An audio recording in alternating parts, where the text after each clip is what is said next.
जीवन का कल्याण कैसे होगा? बार बार हम एक ही चीज को क्यों सोचते हैं? आजकल लोगों को नींद की कमी है ना, क्यों है? आपको यह समझना है कि आपको अपनी परिभाषा कैसे सेट करनी है। कोई संप्रदाय के जंजाल में कैद है, कोई धर्म के जंजाल में कैद है, कोई अपने नाम के जंजाल में कैद है, कोई अपने ही अहंकार में है कि जी मैं सब कुछ जानता हूं। अगर हम अपने आप से पल भर के लिए परे हो जाएं, तब हम सोच सकते हैं ये जगत कितना बड़ा है। प्रेमी सज्जनों, यहां उपस्थित आदरणीय महात्मा गण, भाईगण और दूर दूर से आई सभी प्रभु प्रेमी आत्माओं, भगवत भक्तों, आज हम सब लोग 3 दिवसीय ये सद्भावना सम्मेलन जो बैसाखी के पावन पर्व पर रखा गया है, उसको मनाने के लिए हम लोग इस पावन धरती हरिद्वार की नगरी में एकत्रित हुए हैं। और सबसे पहले तो अपने गुरु महाराज जी को देख करके, उनके दर्शन करके हमारा हृदय, हमारा मन फिर से प्रसन्न और पुलकित हो गया। बार बार महान पुरुषों ने अलग अलग तर्कों के द्वारा, प्रसंगों के द्वारा, अनुभवों के द्वारा हमें हमारे जीवन के दुख के कारणों को बताया। लेकिन इतनी समझ तो हमें भी है अपने अनुभवों से, अपने जीवन से, कि जीवन ने जो जीवन के उतार चढ़ावों से हंसा करके, रुला करके जो भी सीख हमें दी है, उससे तो इतना तो हम समझ ही सकते हैं कि दुख का कारण मन का भागना भी है। मन संयम में नहीं है, मन विचलित है, तो कहीं ना कहीं ये मन ऐसी बात पे जाकर के टिक जाएगा जो हमारे ही चिंतन से हमें दुख दे रही है, किसी और परिस्थिति की वजह से नहीं, समय की वजह से नहीं, किसी और व्यक्ति की वजह से नहीं, लेकिन हमारी ही मन की एक तरह से सुई उसी प्रभाव में जाके अटक गई है। और ये होता ही है। हम लोग स्वयं इस चीज का प्रतीक है कि जब गुरु महाराज जी की फोटो इंटरनेट के माध्यम से आपने देखी होगी कि वो अस्पताल में है और उस फोटो में कोई इंफॉर्मेशन नहीं दी गई कि भाई क्या उनको हो गया, कब ठीक होंगे, तो स्वाभाविक है कि सबका मन ही विचलित हुआ।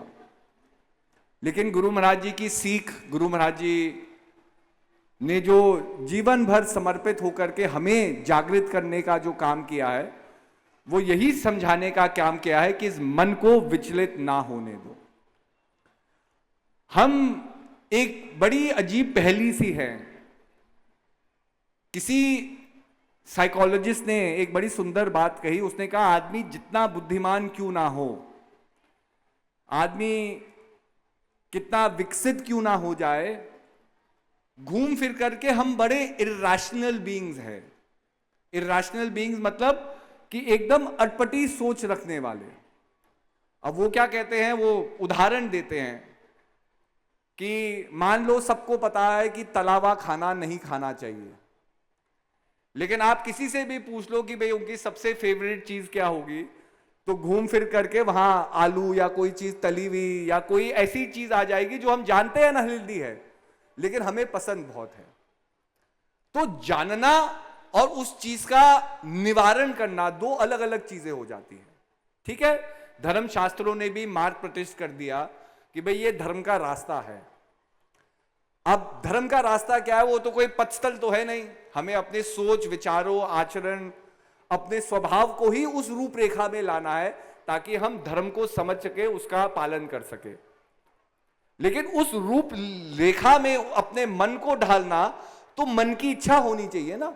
ये थोड़ी कि मार्ग प्रतिष्ठित कर दिया गया कि ये धर्म है, ये अंधकार है, ये प्रकाश है, ये धर्म है, ये अधर्म है, और आपको बस धर्म को ही मानना है। लेकिन जब तक मन समर्पित नहीं है, तब तक घूम फिर करके ये मन इर्रेशनल होकर के उसी चीज पे जाकर के अटकेगा। हमारे जो महान पुरुष थे, बड़े ही इंट्रोवर्ट थे, क्योंकि अपने अनुभवों के द्वारा अपने अंदर, मन के अंदर क्या खींचातानी हो रही है, उससे क्या क्या मूल निकल रहा है, उसके ऊपर उन्होंने ध्यान दिया। तो आज हम बाबा हर चीज को डिफाइन करते हैं। हम चाहते हैं एक डेफिनेशन हो। हमारी समस्याओं को हमने डिफाइन कर दिया। अरे किसी को नर्वस ब्रेकडाउन हो गया, किसी के जीवन में स्ट्रेस हो गया, किसी के जो अतीत के कर्म ऐसे थे कि उनका ट्रॉमा आज उनके जीवन में, उसको हम पोस्ट ट्रॉमेटिक स्ट्रेस डिसऑर्डर कहते हैं, पीटीएसडी। कि कितने लोग पीटीएसडी से प्रभावित है लेकिन जानते ही नहीं है।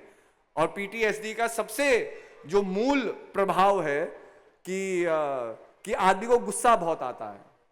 अब देख लो आप, आज के जमाने में गुस्सा किसको नहीं आता है। एक छोटा बच्चा अपनी माँ से गुस्सा करता है, माँ हस्बैंड से गुस्सा कर रही है, हस्बैंड अपनी माँ से गुस्सा कर रहा है, उनकी माँ अपने पति से गुस्सा कर रही है। मतलब एक साइकिल हमने बांधा हुआ है और सभी लोग उससे चिंतित हैं। अब क्यों हो रहा है, कैसे हो रहा है, ये हम नहीं जानते, लेकिन डेफिनेशन हमने जरूर दे दी कि भाई धर्म क्या है। अधर्म का जीवन में ना होना धर्म है। प्रकाश क्या है, जीवन में अंधकार का ना होना जीवन में प्रकाश है। लेकिन अगर हमारा ही मन विचलित है और हमारा ही मन गलत प्रभावों को जागृत कर रहा है, तो हम प्रकाश के कैसे हो गए, हम धर्म के कैसे हो गए।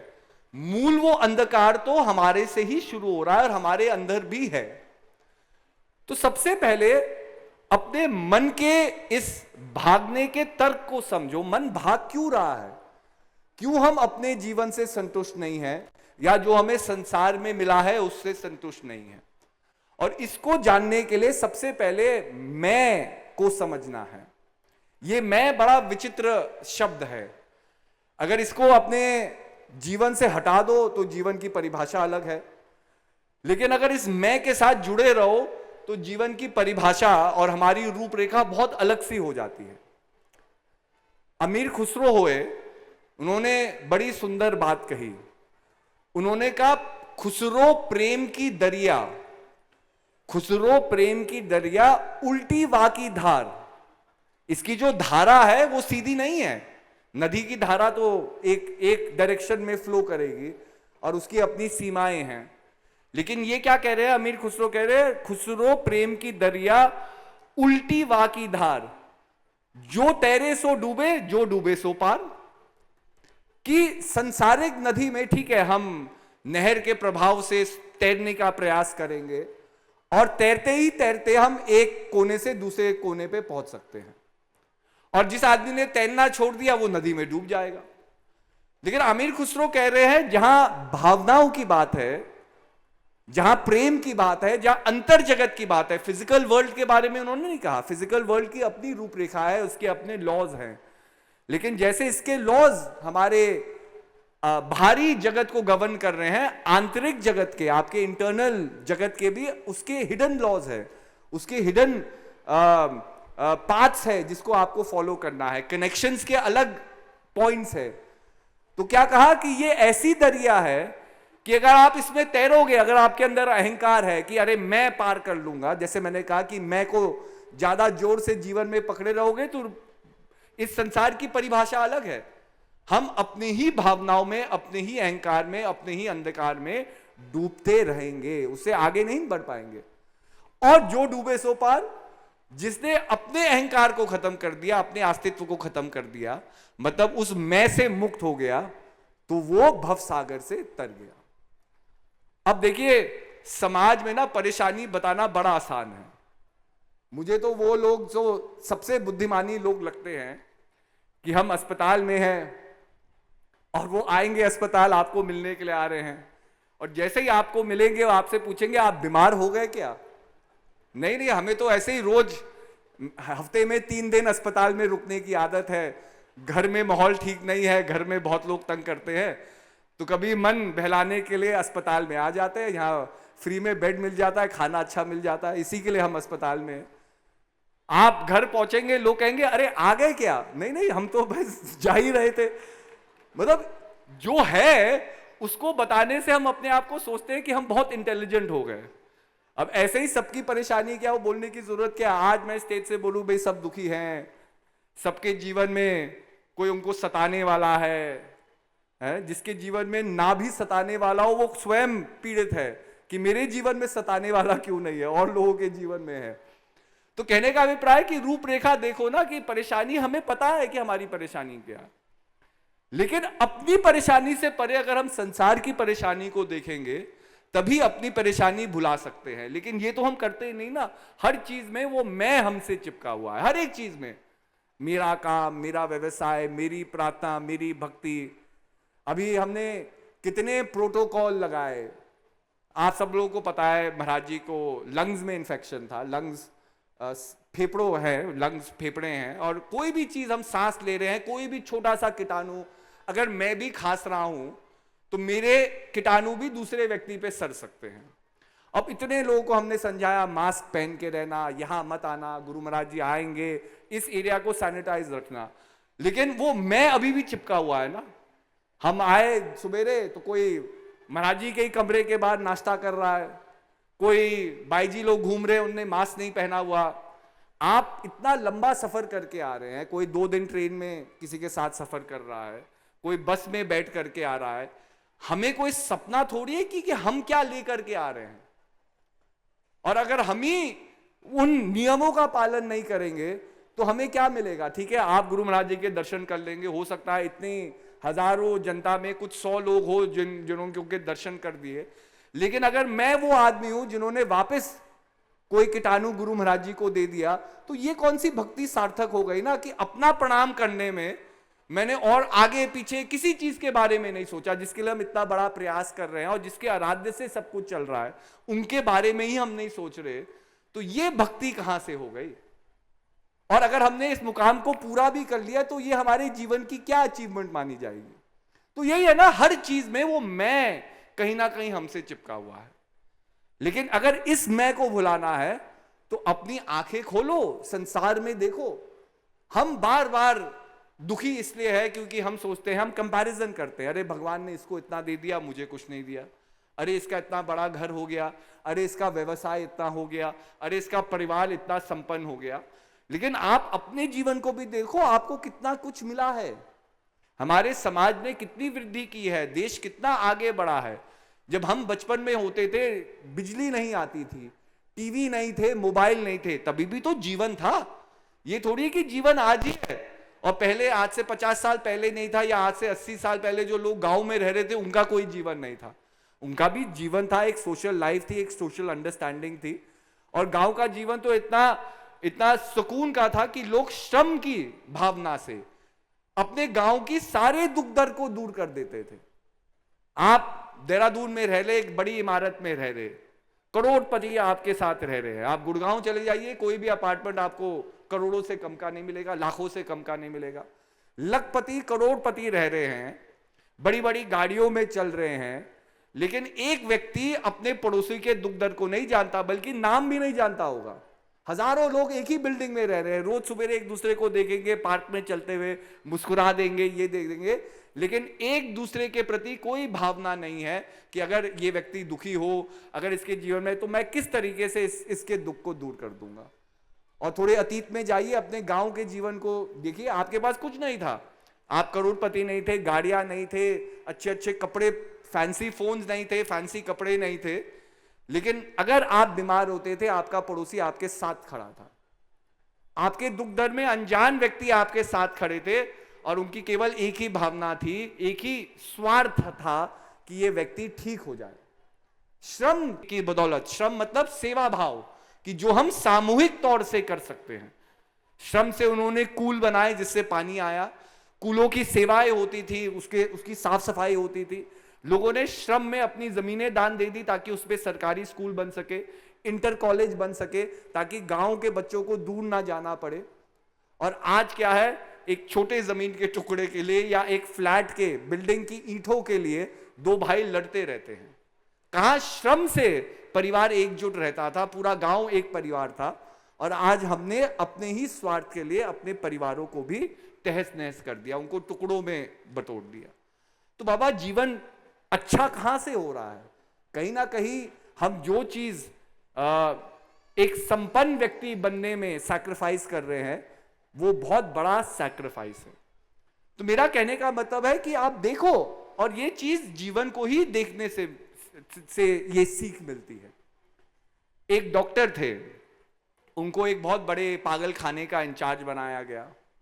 जिस दिन उन्हें ज्वाइन करना था वो पहुंचे, तो भाई जैसे होता ही है, इंचार्ज आ रहे हैं, वो इंस्पेक्शन करेंगे, सारे अस्पताल का मुआयना करेंगे, देखेंगे कौन कौन पेशेंट है।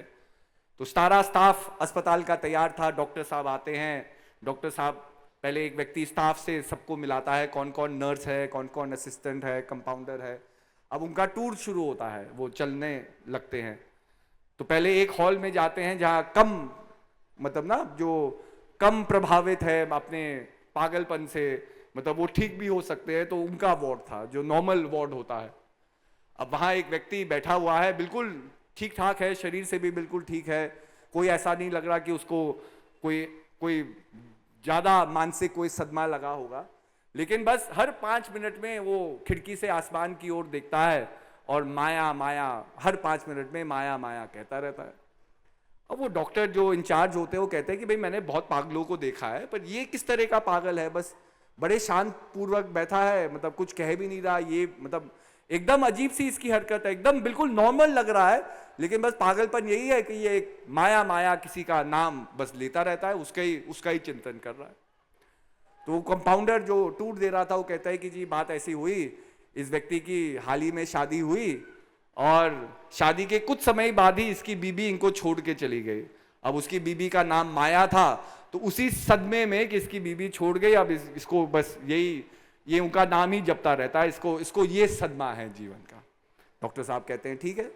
अब वो आगे बढ़ते हैं, आगे एक वार्ड से दूसरी दौड़ जाते हैं, फिर वो उस वार्ड में पहुंचते हैं जहाँ सबसे बड़े पागल रखे जा रहे हैं ना, जिनको कमरों में बंद कर रखा है, जैकेटों में रखा गया है ताकि अपने आप को ना मारे या किसी और को ना मारे, मतलब वो फिजिकली वायलेंट हो चुके हैं। तो एक कमरे में जब वो झांक के देखते हैं तो गद्दे लगे हुए हैं कमरे में, एक आदमी अपना एक गद्दे में सिर पीटे जा रहा है, मतलब गद्दे की वजह से चोट नहीं लग रही, लेकिन वो भी माया माया करे जा रहा है, मतलब वो भी कुछ और नहीं पर बहुत वायलेंट हो रखा है। अब जब उससे डॉक्टर पूछते हैं कंपाउंडर से कि भाई इसकी समस्या क्या है, ये भी माया माया कह रहा है पर इतना वायलेंट क्यों हो रखा है। तो कहते हैं कि जी आप तो पहले उस आदमी से मिले ही थे जिसके बारे में आपने पूछा था, तो उसको तो हल्का सदमा लगा कि माया उसे छोड़ के चली गई, लेकिन उसको छोड़ने के बाद जिसने माया ने जिससे शादी की वो ये व्यक्ति है, तो माया का जीवन में इसके आने के बाद ये हाल हो गया। अब पहला पागल अगर दूसरे पागल को मिल ले तो पहले व्यक्ति का तो पागलपन है ही नहीं, वो तो ये देखेगा कि मतलब भगवान ने मुझे बचा लिया माया से कि ऐसी दुर्दशा मेरी नहीं हुई। अब आप भी अपनी सारी जीवन की परेशानियां है जो आपने बांध के रखी है ना, कि अरे मेरा इतना स्ट्रेस है, अरे मेरी इतनी टेंशन है, अरे मेरे ही जीवन में दुख है, जैसे पूरा वो क्या है कि एक सोप ओपरा आपके ही जीवन के दुख के ऊपर बन सकता है ना।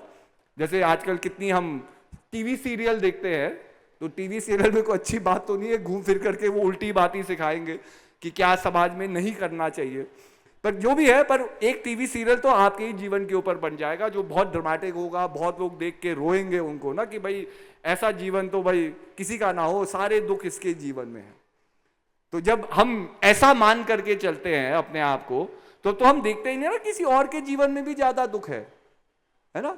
आज एक बच्चा क्या कंप्लेन करेगा कि मेरे जीवन में मोबाइल फोन नहीं है, कितने बच्चे हैं संसार में जिनके पास मोबाइल फोन नहीं है। आप बताओ, आज ईरान में भी तो एक स्कूल था जहां 140-50 छोटी छोटी लड़कियां भी स्कूल पढ़ने जा रही थी, और लड़ाई की वजह से, किसी लोगों की लापरवाही की वजह से, जो आज लोग कह रहे हैं कि भाई हम पूरे दुनिया को सुरक्षित करने के लिए लड़ाई लड़ रहे हैं, लेकिन दुनिया के किसी भी देश ने उन्हें उनके लिए लड़ने के लिए नहीं कहा, लेकिन बस एक लड़ाई बना दी कि भाई हम ये आपके लिए कर रहे हैं, लड़ वो रहे हैं, बम वो गिरा रहे हैं, और नाम किसका ले रहे हैं कि हम भारत को बचाने के लिए लड़ रहे हैं, हम नेपाल को, मतलब पूरे देश को ईरान से बचाने के लिए लड़ रहे हैं।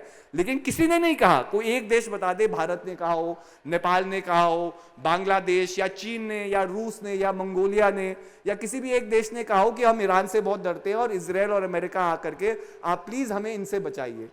किसी ने नहीं कहा, लेकिन इन्होंने किया और एक पूरे छोटे छोटे लड़कियों के स्कूल को तबाह कर दिया। भाई वो तो परेशानी आपके जीवन में तो नहीं है ना। अब उन परिवार वालों के ऊपर क्या परेशानी आई होगी, आप सोचो। उनके परिवार में उनके बच्चे स्कूल जा रहे हैं और अचानक खबर आती है कि वो पूरा स्कूल ही तबाह हो गया। ये परेशानी तो आपके जीवन में नहीं है ना। तो आप बताओ, आपकी जीवन की परेशानी इन लोगों की जीवन की परेशानी से कैसे बड़ी हो सकती। मुझे एक हमारे लंदन में एक दोस्त रहते हैं, क्योंकि आप जानते हैं इजराइल में भी काफ़ी समय से लड़ाई चल रही है। वो लड़ाई अब लेबनान और जगह फैल गई। इजराइल और पैलेस्टीन तो पहले से ही लड़ रहे थे, अब ईरान हो गया, यूक्रेन और उसकी अलग लड़ाई चल रही है। तो एक बहुत अच्छे फोटोग्राफर है विक्रम करके, वो हमसे जूनियर थे, तो उनका एक मैसेज आया मेरे पास ऐसे ही। उन्होंने कहा कि गाजा में, अब ये सुनिए ना कितनी छोटी सी बात है, गाजा में एक लड़की है जो अपना मेडिकल कर रही है, लेकिन वो अपना मेडिकल कॉलेज छोड़ रही है क्योंकि उसकी बहन को आंख का कुछ कैंसर आया है। तो उसके बाद दो ऑप्शन है, या फिर वो अपनी पढ़ाई करे या अपनी बहन का इलाज करे। अब आपकी परेशानी कितनी बड़ी हो सकती है, लेकिन इनकी भी छोटी सी परेशानी सुन लीजिए। और उनको $600, केवल $600 मात्र 30,000 रुपए की जरूरत थी, जिससे उनकी इलाज हो गया था उसकी बहन का, लेकिन वो लोन हॉस्पिटल में पेंडिंग था 30,000 रुपए का केवल। हम पता नहीं कहां दुनिया घूम ले, इतना कुछ हमें मिल जाए, भगवान ने इतना कुछ दे दिया, लेकिन हम अभी भी संतुष्ट नहीं हैं। किसी व्यक्ति के जीवन के लिए, उसके पूरे परिवार के लिए केवल वो मात्र रकम ही उतनी अच्छी है। तो उन्होंने क्लाउड फंड पे एक फंड होता है, आजकल बहुत सी कंपनी है जो फंड बनाती है और फिर पैसा इकट्ठा करती है और फिर वो पैसा रिवर्ट हो जाता है। तो उन्होंने मुझे लिंक भेजा, उन्होंने कहा आप जितना भी हो सके भेज दीजिए। तो मैंने कहा कि भाई एटलीस्ट वो $600 इनके पूरे हो जाए तो मैं उससे ऊपर ही अमाउंट भेजता हूं। जब मैंने वो अमाउंट भेजा, मुझे ये कल्पना भी नहीं थी भाई वहां से कोई रिप्लाई आएगा। जब उन्होंने देखा ये फंड कहां से आया है, उन्होंने मेरे दोस्त से पूछा कि भाई ये भारत से किसी ने भेजा है, उसने कहा कि हाँ मैंने अपने दोस्त को बताया। उन्होंने एक इतनी लंबी चिट्ठी मुझे लिखी व्हाट्सएप पे, क्योंकि उन्होंने मेरा नंबर मेरे दोस्त से ले लिया, और इतनी लंबी चिट्ठी लिखी। उन्होंने कहा कि मेरी माँ, मेरे पिता, मेरी बहन, मेरा भाई, मैं, हम कभी ये आपका धन्यवाद ही नहीं कर सकेंगे। मतलब वो कहाँ वॉर टॉर्न इलाके में है, कहाँ वो सोच नहीं सकते थे उनका कोई इलाज करेगा, उनकी बहन को कैंसर हो गया है, वो लोन कैसे चुकाएंगे। और जैसे भी, चलो मैं तो अपने दोस्त का ही धन्यवाद करूंगा कि उसने वो लिंक भेजा ताकि मैं मदद कर सका। लेकिन अगर हम अपने आप से पल भर के लिए परे हो जाए, तब हम सोच सकते हैं ये जगत कितना बड़ा है और उसमें हम कितने छोटे हैं। लेकिन ये अहंकार इतना प्रबल है हमारे अंदर, ये अपने से ही परे नहीं होने देता। तो समस्या क्या है? समस्या है अपने आप को अपने आप से आजाद करो। सबसे पहले हमने ही अपने अंदर इतनी रूपरेखा बना रखी है कि हम उसमें ही बंधे हुए हैं। फियाज अहमद ने बड़ी सुंदर बात कही थी। उसने कहा मंजिल मिली जाएगी भटकते हुए क्यों ना सही, मंजिल मिली जाएगी भटकते हुए क्यों ना सही, गुमराह तो वो लोग होते हैं जो अपने घर से निकलते ही नहीं। हम भी तो अपने घरों में कैद है ना, कोई संप्रदाय के जंजाल में कैद है, कोई धर्म के जंजाल में कैद है, कोई अपने नाम के जंजाल में कैद है, कोई अपने ही अहंकार में है कि जी मैं सब कुछ जानता हूं। लेकिन वास्तविकता में मैं बहुत छोटा कण हूं इस संसार की अपारता में। लेकिन ये कण बहुत जरूरी है इस संसार को समझने के लिए। हमारे महान पुरुषों ने बड़े सुंदर शब्दों में समझाया, जो पिंड में है वो ब्रह्मांड में है और जो ब्रह्मांड में है वो पिंड में है। अर्थात आपके अंदर एक मूल है आपका, जो रिफ्लेक्ट करता है इस पूरे कायनात को, इस पूरे कॉन्शियसनेस को। जलालुद्दीन रूमी भी ये कहते हैं कि you are not a drop of water in the ocean, you are a drop of water in which the ocean is contained in itself. कि अपार सागर की तुम एकमात्र बूंद नहीं हो, तुम वो बूंद हो जिसके अंदर ये पूरा अपार सागर ही समाया हुआ है। तो इस चीज को समझना है। लेकिन जब तक अपने बंधनों से अपने आप को मुक्त नहीं करोगे, अपनी प्री डेफिनेशन से अपने आप को मुक्त नहीं करोगे, तब तक संसार में हम आगे नहीं बढ़ सकते। और संसार मौका ही है आगे बढ़ने का। बाबा जीवन में हर पल हमें मिल रहा है, एक श्वास मिल रही है, वो किसके लिए मिल रही है? अगर बारीकी से आप सोचो, अगर वही डिप्रेशन में जीना है तो भाई नेक्स्ट सांस लेने का तो कोई तुक ही नहीं है। अगर वही चीज हम रिपीट कर रहे हैं ना, अगर उन्हीं गमों को जीना है, उन्हीं दुखों को जीना है जो 10 साल से हम बोझा ले करके आए हैं, और आगे की 20 साल भी वैसे ही निकल जाएंगे उन्हीं बोझों को सोचते हुए, तो भाई वो 20 साल आगे सांस लेने का तुक क्या है? फायदा क्या है? अगर हम एक पल अपने आप को, अपने अतीत से अपने आप को अलग ना कर सके। लेकिन 20 साल में कितने पल आ सकते हैं, आप नई चीजों का अनुभव कर सकते हैं। न्यू एक्सपीरियंसेस को पा सकते हैं, नए रिलेशनशिप बना सकते हैं, पुराने अपने अतीत को भुला करके नए रूपांतरण में अपने आप को परिवर्तित कर सकते हैं। तो कितना हिडन पोटेंशियल आपके अंदर है अत्यंत सुखों को पाने का, अत्यंत अनुभवों को पाने का। जरूर नहीं सारे अनुभव सुखी हो, लेकिन नई चीजें पाने का। लेकिन मन से हम एक ही बात पे अटके हुए हैं, मेरा अहंकार, मेरा अभिमान, मेरा ये जो भी है, मैं, मी, माई सेल्फ एंड आई, इन्हीं चीजों पे हम डिफाइन कर रहे हैं अपने आप को। तो फिर क्या है, फिर 20 साल हो जाएंगे, 40 साल हो जाएंगे, लेकिन हम जीवन में कुछ पाएंगे नहीं। हर साल हमारे संतोष जी ऐसे ही कहेंगे कि अरे इतनी बड़ी ये अविरल गंगा बह रही है, इसमें डुबकी लगाओ और अपना जीवन का कल्याण लगाओ। कितनी तो डुबकियां लगा चुके हो, कल्याण तो अभी तक हुआ नहीं, कितनी और डुबकियां लगेगी। कहने की बात है ना, ये तो कहने की बात है, डुबकी लगाओ और जीवन का कल्याण कैसे होगा? जब तक अपने आप को बदलोगे नहीं, अपने अंदर रूपांतर, कल्याण कैसे होगा? हम अगले साल भी आ जाएंगे, अगले साल भी वही कहानी होगी, कोई मुझे तंग कर रहा है, कोई मुझे परेशान कर रहा है, चीजें इतनी महंगी हो गई, ये चीज इतनी हो गई, मेरा प्रमोशन नहीं हुआ, मेरे बच्चे मुझे तंग कर रहे हैं, वो सेम रेपिटेटिव कहानी। फिर हम 2027 में मिलेंगे, वही सेम कहानी होगी, उसके वर्जन, कैरेक्टर बदल दिए जाएंगे हैं। कभी मम्मी तंग कर रही है, कभी बहन तंग कर रही है, कभी भाई, कभी पत्नी, वो रूपरेखा बदल रही है, लेकिन हम वही एक्सपीरियंस कर रहे हैं। आजकल मनोवैज्ञानिक चीजों का, साइकोलॉजिस्ट का एक अलग प्रभाव है। वो ठीक है, हमारे मेंटल क्या है, एडिक्शंस को पाते हैं, मेंटल पैटर्न्स को देखते हैं कि बार बार हम एक ही चीज को क्यों सोचते हैं। अब हम लोग फ्रॉइड के बारे में, या यंग जो एक थे, उनके स्टूडेंट यंग थे, वो उनके बारे में हम जानते हैं क्योंकि उनको फादर ऑफ साइकोलॉजिस्ट कहा जाता है, साइकोलॉजी, ह्यूमन साइकोलॉजी कहा जाता है। तो उनका एक विचारधारा थी, उनकी एक विचारधारा ये थी कि जीवन में आपके अलग अलग अनुभव होंगे, कुछ ट्रॉमेटिक होंगे, मतलब मेरा एक्सीडेंट हो गया, मुझे बहुत दर्द हुआ, अगली बार मैं गाड़ी में बैठने से बड़ा इतराऊंगा, क्योंकि वो डर रहेगा ना कि दोबारा भी एक्सीडेंट हो सकता है। तो कोई चीज आपके जीवन में आपके अनुकूल नहीं हुई, या आपको बहुत पीड़ा दी, या आपको बड़ा दुख दिया, तो उसकी एक परछाई सी आपके जीवन में हमेशा रहती है। और आगे जीवन में अगर उस परछाई को आप ना समझो तो वो ट्रॉमा आपके जीवन में रहेगा। इसलिए क्या होता है, आप किसी से मिले, किसी ने आपको धोखा दिया, न्यू रिलेशनशिप बनाने में आप इतराएंगे, क्योंकि बार बार आपको लगेगा कि जैसे उस व्यक्ति ने धोखा दिया, ये व्यक्ति भी धोखा देगा। तो आप नया संबंध कभी स्थापित ही नहीं कर पाएंगे, क्योंकि आप शक में उस व्यक्ति को हमेशा देखेंगे, उस नजरिए से देखेंगे। आप अपने ट्रू फॉर्म में उस व्यक्ति को नहीं देख रहे हैं, अपने भय के नजरों से बार बार उस चीजों को देख रहे हैं। ऐसे किसी चीजों में आप, जैसे मैंने कहा, एक्सीडेंट हो जाए, कोई मिसट्रस्ट की बात हो जाए, कोई आप किसी नए शहर में गए, वहां आप खो गए, किसी ने आपका बैग चुरा लिया, आप बार बार किसी नए शहर में जाएंगे तो आपको ये लगेगा कोई मेरा सामान ना चुरा ले। मतलब हर एक चीज की परछाई है। तो ये तो फ्रॉइड जी का एक रूपांतरण था कि भाई हम आज क्यों डरे हुए जी रहे हैं, क्योंकि हमारी अतीत की परछाई है।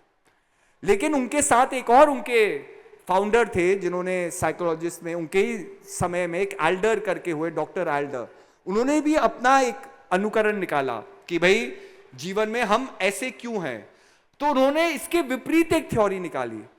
उसने कहा एक व्यक्ति है, अपने घर से बाहर नहीं निकलता है। अब लोग क्या कहते हैं, क्यों नहीं निकलता, तो उसकी एक एक्सक्यूज है, लोग ने स्कूलों में मुझे बहुत चिढ़ाया, मुझे बुली किया, इसलिए वो एंटी सोशल हो गया है, मतलब ना लोगों से मिलने से इतराता है। तो लोग क्या कहते हैं, अरे अरे ठीक है, इसको तंग किया गया था, इसको परेशान किया गया था, ये ट्रॉमा इसके जीवन में है, तो इसको रहने दो अपने कमरे में, कोई बड़ी बात नहीं है, उसको तंग मत करो, इसको रहने दो। बहुत लोगों के साथ ऐसा होता है, कोई एंटी सोशल होते हैं। आजकल बुलिंग स्कूल और कॉलेजेस में एक अपने आप में एक बड़ा एक अनटॉक टॉपिक है। मेडिकल कॉलेजेस में कितनी बुलिंग होती थी, कोई सुसाइड कर लेते हैं, उनकी बुलिंग होती है, कोई खिड़कियों से कूद जाते हैं, मतलब बहुत वर्णन हमें सुनने को आते हैं। आजकल इसके ऊपर बहुत रोक लगाई गई है, लेकिन ये होता है, कभी हम मजाक में भी किसी को चढ़ा रहे हैं और हमें नहीं पता वो व्यक्ति उसको किस तरीके से ले रहा है। हमने तो मजाक में कुछ बोल दिया, वो व्यक्ति कितनी रात उस बात को सुन करके रो रहा है, हमें ये एहसास नहीं है।